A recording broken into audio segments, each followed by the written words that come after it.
Hi friends, welcome to Priyanka A to Z. Friends, मैं राजीव। इस video में हम लोग डिस्कस करेंगे यदि आप BRABU यूनिवर्सिटी मुजफ्फरपुर से यदि आर्ट्स, साइंस, कॉमर्स, यदि इन तीनों स्ट्रीम का यदि स्टूडेंट है तो आपका जो फाइनल रिजल्ट किस तरह से जारी किया जाएगा, यानी कौन कौन से पेपर्स का अंक आपके जुटेंगे, इस सारे डिटेल में हम लोग यहाँ पे चर्चा करेंगे। तो फ्रेंड्स, शुरू करते हैं। यदि पार्ट 1 का यदि एग्ज़ाम दिए हैं या एडमिशन कराने वाले हैं तो फ्रेंड्स, यदि पार्ट 1 में आप एडमिशन ले चुके हैं तो आप ध्यान रखिए कि पेपर 1 और पेपर 2 आपका होता है जो आपने ऑनर्स सब्जेक्ट चूज किया होगा। और इसी तरह पेपर 1 और पेपर 2 जो है ये 100 अंक के होते हैं और ये दोनों 200 मार्क्स के होंगे। फ्रेंड्स, यहाँ पे 2 सब्सिडियरी होता है जो आपने एडमिशन के टाइम में सिलेक्ट किया होगा। एक इस और उसके अलावा यहाँ पे जो MIL हिंदी या नॉन हिंदी जो 50 इंग्लिश और 50 हिंदी होता है। यहाँ देखिए 50 हिंदी है और 50 इंग्लिश भी यहाँ पे होगा। तो फ्रेंड्स, यहाँ पे जो आपका टोटल हो जाता है 500 मार्क्स का एग्ज़ाम होता है। बट यहाँ पे आपका जो सिर्फ ऑनर्स पेपर यानी कि पेपर 1 और 2 जो है आपका यहाँ पे कैलकुलेट किया जाएगा फाइनल रिजल्ट के टाइम में। इसी तरह जब आप यहाँ पे आओगे पार्ट 2 में, तो पार्ट 2 में भी आप यहाँ पे पेपर 3 आप देंगे, क्योंकि पेपर 1 आपने पार्ट 1 में दे चुके हैं और यहाँ पे पेपर 4 भी आपका होगा। इसी तरह से आपका वही सब्सिडियरी रहेगा जो आपने शुरू में चूज किया था, लेकिन ये पार्ट 2 का अलग इसका सिलेबस होता है सब्सिडियरी का।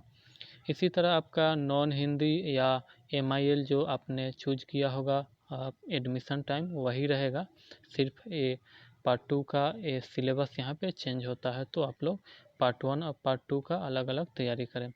तो इसी तरह फ्रेंड्स, यहाँ भी पार्ट 2 में आपका 200 मार्क्स का यहाँ पे कैलकुलेट करके फाइनल रिजल्ट तैयार किया जाएगा, यहाँ से 200 मार्क्स ऐड किया जाएगा। तो ध्यान रखिएगा, यहाँ पेपर 3 और पेपर 4 का ऐड होता है। हालांकि जो आपका जो सब्सिडियरी सब्जेक्ट आपने और MIL इसमें पास करना अनिवार्य है, इसलिए इस पर भी फोकस रखें। चलते हैं फ्रेंड्स, लास्ट में आपको जो है ना पार्ट 3 में आपका 4 पेपर ऑनर्स का होता है, पेपर 5, 6, 7 और 8। इस तरह से ऑनर्स का 8 सब्जेक्ट होता है फ्रेंड्स। तो जितने भी ऑनर्स का सब्जेक्ट है वो पूरे 100 मार्क्स के होते हैं, जो आपके 800 अंक के होंगे। तो फ्रेंड्स, आपको 800 अंक का जो आपने एग्ज़ाम दिया है पार्ट 1, 2 और 3 तीनों मिलाकर, तो इसी से आपका फाइनल रिजल्ट तैयार होता है। फ्रेंड्स, यहाँ पे जो पार्ट 3 में आपका एक GS सब्जेक्ट यानी कि जनरल स्टडीज सामान्य अध्ययन का एक पेपर होता है। ये भी आपका 100 मार्क्स के होंगे, लेकिन इसका जो है यहाँ पे मार्क्स कैलकुलेट नहीं होता है। तो इस तरह से यहाँ पे देख लिए कि पूरे 800 का आपका एग्ज़ाम होगा और आपको ये डिक्लेयर नहीं हुआ होगा कि कितने नंबर हमको लाना होगा 800 में से फर्स्ट डिवीज़न के लिए कम से कम। तो फ्रेंड्स, जैसा कि 800 का यदि आप 60% निकालोगे तो आपका यहाँ से ये दोनों कट जाएंगे और 8 छक 48, यानी कि 480 नंबर आपको फर्स्ट डिवीज़न लाने के लिए आपको 480 नंबर गेन करने होंगे तीनों पार्ट मिलाकर। तो इस तरह से आपने यहाँ पर जान पाया कि कैसे आपका जो है कि फाइनल रिजल्ट जारी होती है भीमराव अंबेडकर बिहार यूनिवर्सिटी जो मुजफ्फरपुर में अवस्थित है। तो फ्रेंड्स, यदि यहाँ पे 480 से यदि आपका अंक नीचे रह जाएंगे तो आप सेकेंड श्रेणी या थर्ड श्रेणी में आ सकते हैं। तो इसीलिए ज़्यादा मेहनत ऑनर्स सब्जेक्ट पर करें।